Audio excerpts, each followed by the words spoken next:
ही जात नाहीये, जातीचं आणि ओबीसीचं पांघरून आहे फक्त स्वतःचं पाप झाकवण्यासाठी. ही टोळी आहे की जी पैशापासून आता वंचित झाली.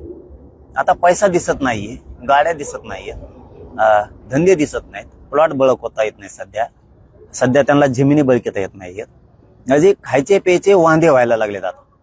कारण हे जीवन एक समुदायावर नव्हते जगत किंवा एका परंपरेवर संस्कारावर जीवन नव्हते जगत.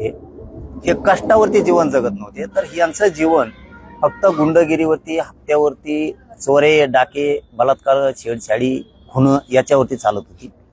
आता ती थोडी बंद व्हायला लागली. म्हणून हे बंद होणार नाही. ही टोळी आहे फक्त.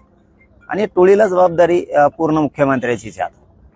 100% हिचा नायनाट जर केला नाही आणि संतोष भैयाच्या खुनात यांना सगळ्यांना जर तुम्ही आरोपी नाही केलं तर हे असं सुरू राहणार आहे की मुख्यमंत्र्याला कायम कलंक असणारे धनंजय मुंडेची टोळी म्हणजे मुख्यमंत्र्याला कलंक. नाही, त्या बांधवाच्या पाठीशी आहेत आम्ही. त्यांनी काही काळजी करायची गरज नाही. आणि एसपींनाही सांगतो आपल्याच माध्यमातून की कठोर कारवाई करा त्यांच्यावरती 302 दाखल करा.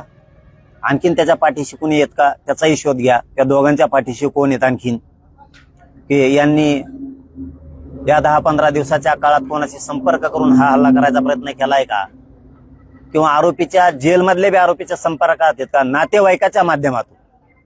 म्हणजे जे आतमध्ये आरोपी आहेत त्या आरोपीचे ज्यावेळेस भेटीला जात असतील, जातीत का नाहीत मला माहित नाही, त्यावेळेस त्यांच्या नातेवाईकाच्या संपर्कातून हा काही प्रकार घडवला जातो का.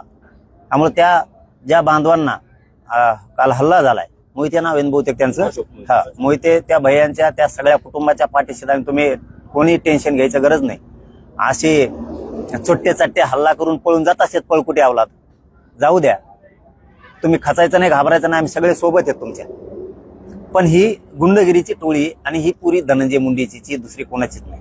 पुन्हा विषय तेच येतोय की ही जर टोळीचा नायनाट झाला नाही तर हिला जबाबदार सरकारच असणारे. विशेष करून धनंजय मुंडेची टोळी म्हणजे थोडक्यात मुख्यमंत्री फडणवीस साहेबाला कलंक.